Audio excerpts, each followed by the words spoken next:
Okay, welcome back to the Modern Revolution. Every week, the divine smiles on us. We get to talk to somebody fascinating and new. This week is no exception. And as you know, we don't introduce the guests, tell you why you should listen to them. Instead, we just want you to listen. And if you find them interesting and fascinating as I do, we will tell you where you can learn more about them. I'm going to try and go with all three names of my guests today. So we got Fernando, Knip, Xavier. And if I said that right, I'm going to be proud of myself. So, sir, welcome. Thank you for joining us. Thank you for having me. So, Fernando, we like to start in the same place each time, and it's to ask you, what problem in the world are you trying to solve? Well, that's a pretty easy answer for me. It's the information. Today, what people are lacking is information. Information is the divider between success and failure. Okay. Information is why some people get to make millions of dollars and others can't even make enough to pay their rent or even food in many places. Right. It comes down to information. If you Okay. have the right information, you have everything you need. And, information translates to knowledge. So, by being informed, you become more knowledgeable. So in a world where, Google exists and all of this information is out there for people to get, what is it that people what type of information and what's the difference between looking something up on Google and knowing the right stuff that translates into improving your life? Could you talk a little bit about what that means? Yeah, so basically, it falls right into what I do now. Okay, So tell I've us about been that. Yeah, so I've been doing construction my entire life since I was young. I ditched school to go do Okay, construction, and it was the best decision I ever made. okay, Uh, at that time, it was kind of like, well, construction was considered a job for people that didn't go to school. Nowadays, I don't know any doctors that make as much as most people in construction make. In fact, you don't have to have a great job in construction now to make quite a bit more than lawyers and doctors and everything. okay. So what I do now is, well, you said the Google thing. Why can't they just go to Google? Correct. They could. They could just go to Google and find out everything. This morning, actually, I heard a quote saying you can go to Google and learn how to put a rocket together. Right. True. The problem is, if you wanted to do something that I could teach you how to do, and you go to Google instead of me, it might take you 6 months to find something that I could teach you in 6 minutes. Right. And not only that, if you find out an information how to do something and you attempt it and you fail, and then you got to try again and then you fail, I not only can tell you how to do it, I can tell you what not to do. Okay. So what I do is it's basically time travel. You Okay. can waste 6 months to a year of your life attempting to do something, or even longer. Or I could show you in one Zoom call, and then I can hold your hand through your journey and say, okay, do this, do that, and if and it's going to work out. Because when you do something, you know how to get people to do that. I mean, it doesn't matter what it is. I mean, if you can do something really good, you can teach anybody how to do it. And So so what's you base. Go Yeah, I mean ahead. that makes sense. Well, yeah, I mean that makes sense, right? I mean, it's the old this is the old joke, right? Like there's this incredibly complicated machine out there. It's got all these gears and all the rest of it, and it breaks. And they're like they don't know what to do, they don't know what to do, and they have an expert. They call the expert in, he brings this tiny little hammer with him, and he looks and he looks, and then he lays down and he just taps once on this little gearbox, and then the whole thing starts working, just perfectly. And then they get a bill, and the bill is like $2 million. And they're like, what are you talking about? All you did is you came in and you tapped about it. He says, you didn't pay me to come in and tap it. You paid me for the 50 years it took me to understand what to do to make this thing work again. So maybe you could talk a little bit about like what type of information are you conveying to people that's helping them out? Like I know you're in the construction industry, so when you talk about accelerating somebody's learning, what types of things are you teaching them? Okay. So It's a few different things because it Okay. depends on where the person is. If you come to me and you don't do construction at all and you want to start from zero, it's one way, it's Okay. one method. If you do construction but you work for someone else and you want to start your own business, it's a different deal. And if you already have your jobs but you want to work more, or you want to step out of your role and put somebody else in your role and you want to just sit back and just sort of be a supervisor, sort of say, which is what Sure. I do now, then it's a different thing. And what I teach people is the main thing that I'll teach is the one thing that makes the world go around, which is sales.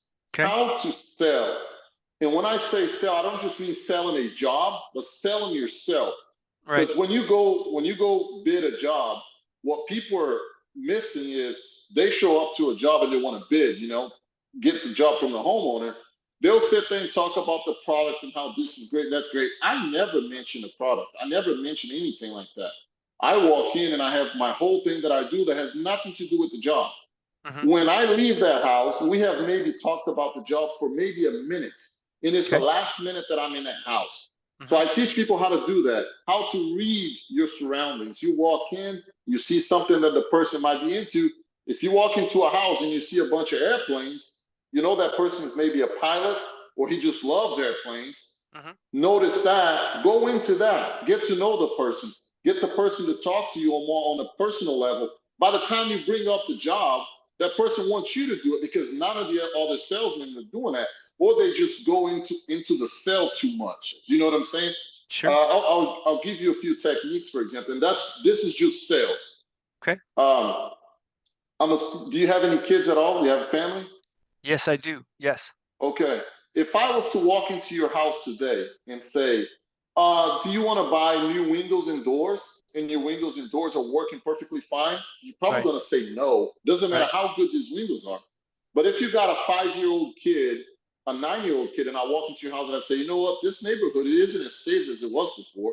And we just came out with these new um, product, some windows that are double glasses. They're super safe. They're not bulletproof, but even if you shoot through them, you can't break them that easy. These doors have triple locks. They won't break into your house. It doesn't matter if they did end up breaking into your house. It gives you plenty of time to either grab a weapon and defend your family or maybe call the cops. By the time they're able to break in, the cops are here. And Right. there's no questions about it. It's a guarantee. You think about that. You won't just, now the dynamic has changed. You got a 5-year-old and an 8-year-old that you would give your life to protect. It's your Sure. job. Right. So now we're talking about a whole different thing. You're no longer thinking about how much is this going to cost me in money. It's, well, how much will this cost if I don't get it? You Right. know what I Right. mean? What Sure. am I willing to lose? Safety of my family? No man wants to put his family in danger. So now the whole dynamic has changed. Do you understand? I do. And so when when you're teaching, you're teaching a variety of skills to help somebody improve their relationship to the world via their job and their Right? professional life, their career.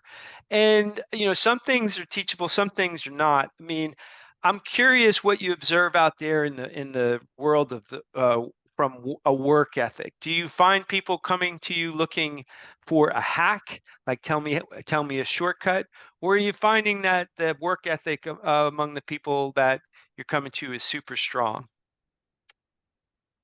If I'm going to be perfectly honest with you, lately it's been more of a hack. They want a Right, secret. They want me to. They come to me in hopes that I'm going to say one thing and it's going to solve their entire life's problem. And right, there's no such thing. They're sure, looking for one method fix all, and there just really isn't one. I mean, I can give you the exact map of what to do, but right, if you don't do it, it's never going to happen. right, It's not going to happen. You got to put in the work, and there is no secret sauce. The right, secret is in how much are you willing to do, not so much in what you're going to learn. right. In your life, when you think about the things that were formative in your work ethic and your ability to kind of stay focused and work hard and keep an eye on a long-term goal, what were some of the things that impacted you developing those traits that maybe were outside your professional life? Envy. To be honest with you, I'd see all these people getting Okay. all these things, and I got angry. I got upset. I Right, said, right, man, listen, I'm all these people. They got all these. They're traveling all over the place. right, They got these nice cars, and I'm falling behind. I'm right. falling behind. I need to do. I need to step up my game. These guys are not. I would see some of these guys. You know, like I'm physically capable. I'm a MMA fighter. You know, I'm a jiu-jitsu expert. I mean, I want to these guys look like nerds and geeks, and these guys are the guys we made fun of in school. I wasn't a bully, but I'm just saying, and how Right. can these guys be successful? And I'm here. You know, it's like one of those old American movies where the bully makes fun of the kid, and then the kid ends up becoming successful and meets him Yeah. at the end of the movie. I don't. I want to be the guy that made it, but I'm not the nerd. And so envy and anger, I got angry. And a lot of people look at this and say, what are you talking about? You can't be angry and envy. Yes, you can. If you're going to do something about it, you can. But if you're going to be angry, I'm that type of, I envy people, but I don't want them to come down. Like Right. if I see someone I envy them, I want to go up to their level. I don't want them to come down to mine. Makes sense. I'm curious about this. Like, as a MMA fighter, a jiu-jitsu fighter, you don't get to be those things without having a great deal of focus and a great deal of hard work. Do you think, and maybe you could describe, a little bit of the work that you did to become a fighter, how that might have impacted your attitudes and ethic in your construction life as well? Well, anything you do in life, you could cheat a little bit and make it happen. In school, you can copy other people, you can cheat. Right? In work, in construction, you can cheat a little bit. You can manipulate other people to work for you. And when I say manipulate, I don't mean it in a bad way. I mean Get it? you can talk people into working for you by paying them more than what they make now, and then you can make these things happen by using other people. Fighting jujitsu, you can't do that. Right, Physical shape, you can't buy and you can't cheat on it. You right, can, if you want to get big and strong, yeah, you can use steroids to get big and strong, but it's not steroids ain't going to do anything if you don't put in the work. So right, regardless of what to do, the work has to be done. So fighting taught me it doesn't matter how much I talk and how much I want it. It's about what I'm willing to put into it. So when guys would go and train, and I'm at the world training, and people would leave around 8, 9 o'clock, I'd still be hitting the bags for another 30 minutes. When people are sparring, I want to spar with everybody. When I'm doing jujitsu, I want to roll with multiple people. We do this thing where it's called Shark Tank. I don't know if you're familiar. sure am. And Yeah, I was always the guy in the middle. I never wanted to leave. Never. right. I want to be the guy in the middle. And if you've done it, you know how hard that is. That takes a lot out of you, Sure it does. And I was always the guy in the middle. But then it came fight time, I was always the one winning too. Yeah. So that's what it taught me. There are some things that money, nothing can buy. It's either you do it or it's not going to happen. So I'm curious, in your fighting life, did you have an experience in which it seemed like there was no way you were going to win, and in the course of your fight that you had to find something within you that you didn't know you had until you got tested in that way? Because I believe, like, what you said is something that I firmly believe about physical training, in that it's a place for honesty. Because if you lie in physical training, you will hurt yourself. You want to not tap in jujitsu, you will get hurt.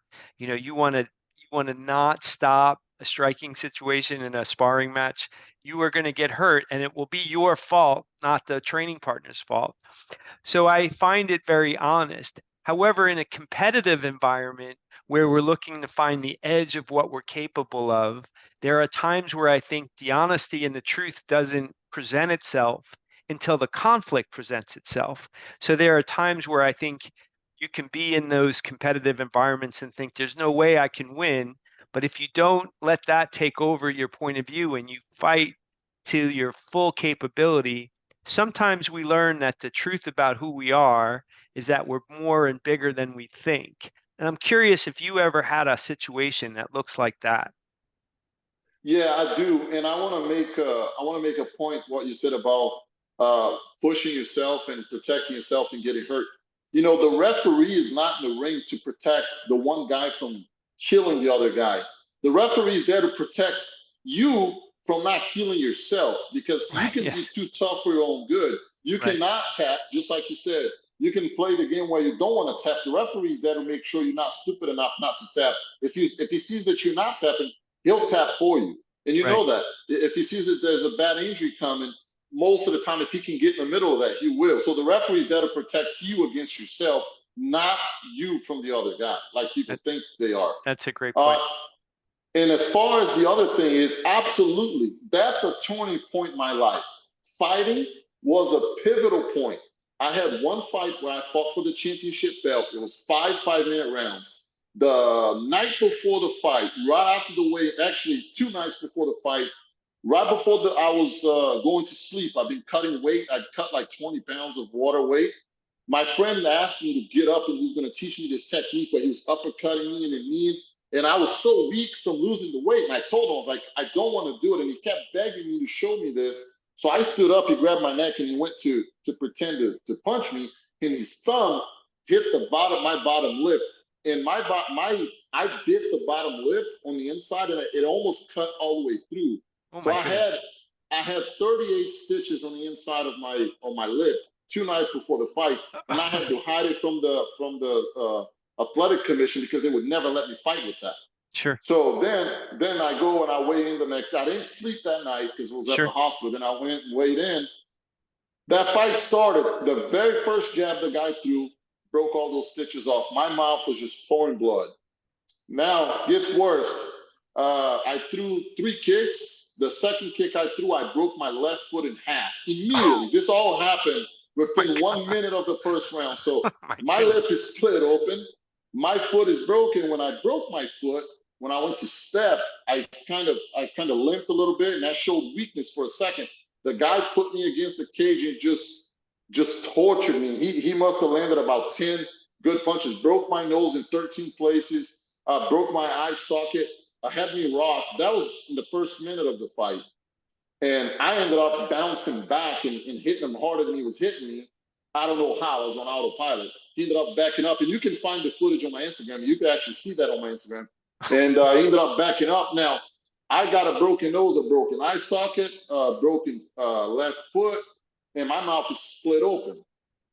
I don't know what's going on. I'm now on autopilot. Right. And that's when I found out who I was as a person. I mean, if you've been in deep waters like that, fighting for your life, because jujitsu is fighting for your life. I mean, if Yeah. nobody's there, the guy chokes you, you're dead. You know what I mean? Right.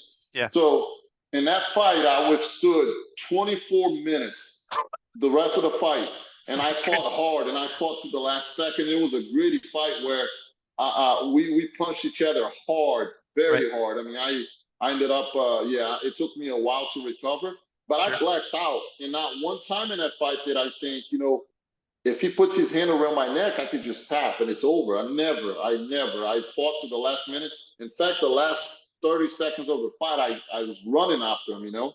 So yeah, that fight was at a pivotal point in my life. It taught me so much about myself. Like I found out that I have what it takes. Yeah. I'm able to get beat to the point of seeing red, seeing black, and I could still be there. When everything's going, my body's done, my mind can still tell my body, listen, we're going to do it. You can still go.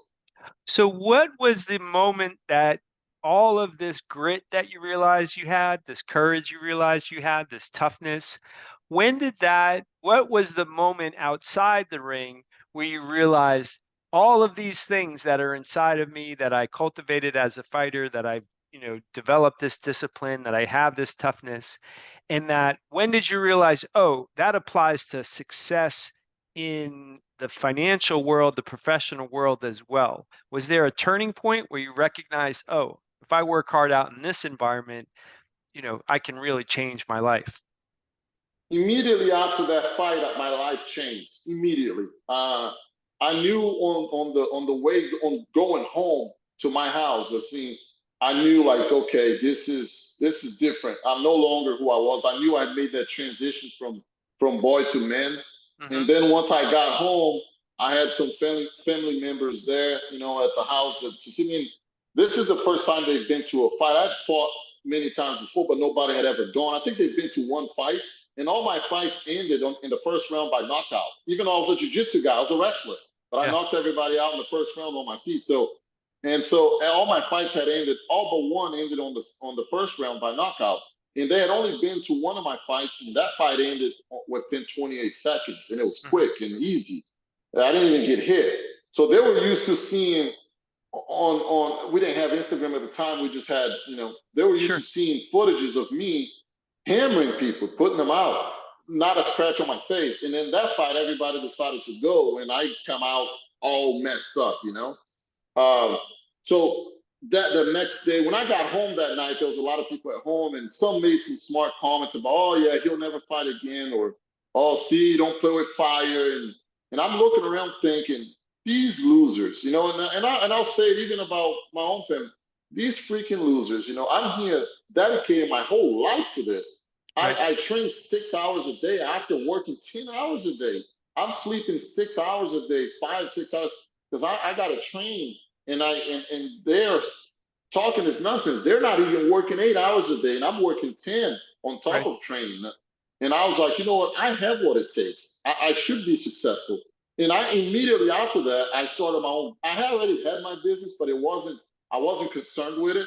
I would work, mostly for other people. I wasn't too concerned with my own company. But right after that, I said, I'm done. I won't do anything for someone else. I'll just do my own thing, and I'm gonna be successful. And I was immediately. I don't have a sad story about, man, it took me a while. No, I was boom right away. I just have the gift of being able to talk to people. However, I was a late bloomer into finding out that the money I make from, even though I made great money, this money isn't going to make me rich. It isn't going to buy me a mansion. I need to invest this money and learn about how money is made and what Federal Reserves is, and all these other things. I was a late bloomer to that, but I immediately had the work ethic. After Yeah. that fight, I did. Yeah. Well, I mean, it sounds like one thing has led to the to the next. I think my opinion about training the body is that it's important, and in the absence of not making the body strong, it is sometimes hard to have a point of reference for what does it mean to work hard, because in your work life you you have physical hard work, and that looks like one thing, and then you have, hard work that looks like you travel everywhere and it's physically demanding because, you're never in one place, and there's that type of hard work. There's the hard work of accepting the entry level position that you just need to learn the basics before you get to be a more advanced player in an organization. And so having how do you develop those skills outside the physical world as a child? You talk about that transition from boyhood to manhood. A lot of times something has to happen. It doesn't happen necessarily on its own. There has to be an event often that reveals that you have more about you than you realized you had before. And it seems to me like you accepted the physical training to be in the middle of the Shark Tank, and that prepared you to win. You won. Then all of a sudden you're in a position where you didn't, it wasn't obvious you were going to win, and you got yourself nearly killed, it sounds like. Then you came out of it and you realized, hey, you know what, this can be applied other ways, and you were immediately successful. And now you're expanding your point of view to say, well, what else do I not know in the world that I should know? Um, what types of things uh, do you think you have yet to learn at this point? Like, where are you pointing this courage and toughness for the future? I think that I need to learn how to be a better person. I try to be good in many areas of my life, but I also know that I can improve in so many others. And Sure. I think there's a few things that I do that I really need to work on it, especially in relationships and I've always been sort of like a player with the women, and I I think I need to get better with that. I'm 34 now. I need to slow down a little bit and be Right. more, one woman focused. And I saying this publicly sucks for me, but I'm just being honest. If you wanted me to be honest, I need to learn how to just be with one woman most of the time and accepting that. Um, but this is for the boys, right? This is for the boys. If you want to make that transition from boy to man, a breakup is the key. For any man that's listening, if you want to change your life, get a heartbreak. If a woman leaves you, if you love that woman with all your heart, you will instantly change your life. Now you got two ways to look at it. You're brokenhearted, you're hurt, and you can mope for about a week. After a week, get your behind up and go make something happen. There's there, there's been times in my life where I was looking for a heartbreak. I was looking to get hurt by a woman because every time I did, I seemed to come back better. Every Right. time I had an issue, for all the men, go get you a heartbreak.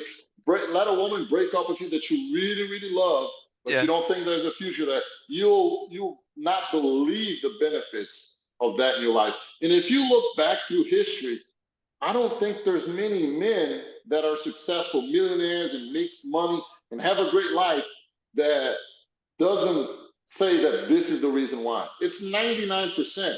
Actually, if you look at the Navy SEALs and the Green Berets and the Special Forces guys, it's almost 100% the reason why they went to the military and the That's reason they interesting. became. Yeah, so get you a heartbreak, let a woman break your heart, and you will be successful. If you know how to bounce back, though, you can't mope for the rest of your life. Yeah, it's interesting. I mean, you're 34 and I'm 53, or I'll be 54 here in a little bit. So we're on a 20-year delay.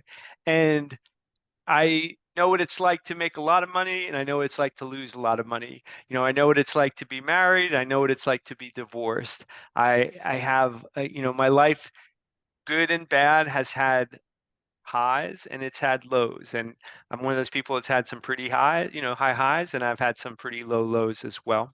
And as I make this turn into the next portion of my life, it's clear to me that what is valuable can't be bought. So you want to have a life that's full of joy and content, where you're really not just happy, but you're joyful.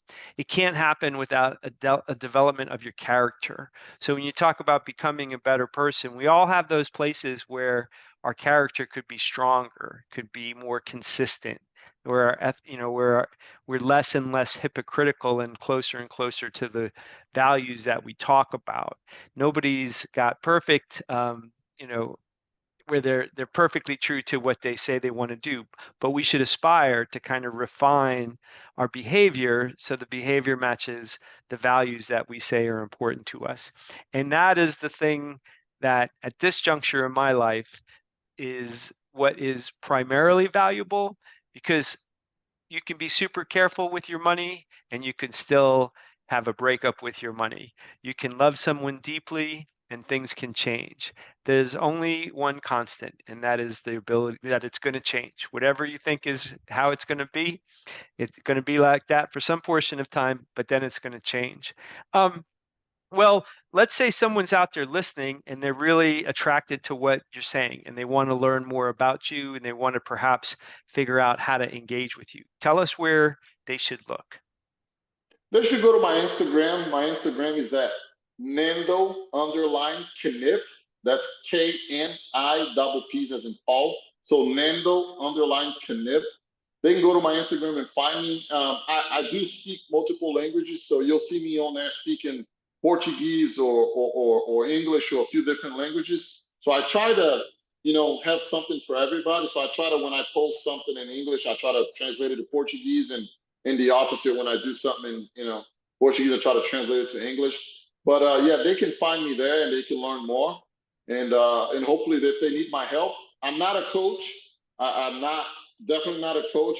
I am a mentor, because a coach, is trying to coach you. Something. I'm a mentor. I'm more of the person that is going to teach you, that wants to lead by example. That's what a mentor is. A coach just tells you what to do, and he doesn't have to necessarily do it. The coach for a lot of football teams, they never even play football most of the time. or Right. they've Right. never even been good at it. And Right. and a mentor means that, he had to have been really good at something to kind of mentor you through that, show you what to do, via example. I've done Right. it, do like I'm doing. So I'm a mentor. I'll hold you by the hand and I'll walk you towards where you need to be and teach you step by step. But Yeah. if you just want to follow me and just watch, I mean, I Yeah. do. I own a few different businesses and I'm always posting about them. I own cattle farms and I own just a fun farm, with animals and playing around, and construction business and stuff like that. Now in digital marketing too, sales. So if you just want to, I every day I post a quote of the day on my page and try to keep things entertaining. I travel a lot, so yeah. Well, that is fantastic. I appreciate you, telling us about the arc of your story. And one thing that's obvious talking to you is that there's a lot of different things we could spend a lot of time on. So if I, asked you about one thing, I think you got a lot you could tell us about, Correct. each of the things that you touched on. So maybe there will be a time where you come back and we take a different route. You tell us more about, other parts of your life. The cattle farm Correct. is something that I think is super cool. We're regenerative farming in particular is a passion of mine, and I, always look to learn about who's doing what out there in the agricultural community. Because for me, food is the foundation of our health and happiness, and if we're not eating good stuff, there's no way we're going to feel good or be happy or healthy. So, Fernando, thank you so much for spending time with me. Yes, sir. Thank you for having me. All right, so today's modern revolutionary is helping us move forward, and I hope that you go and seek out his Instagram, learn about him, get inspired by him. And I also hope that, in this conversation that you feel a little more emboldened to tell your story, to bring your story to the world, because the modern revolution needs us all.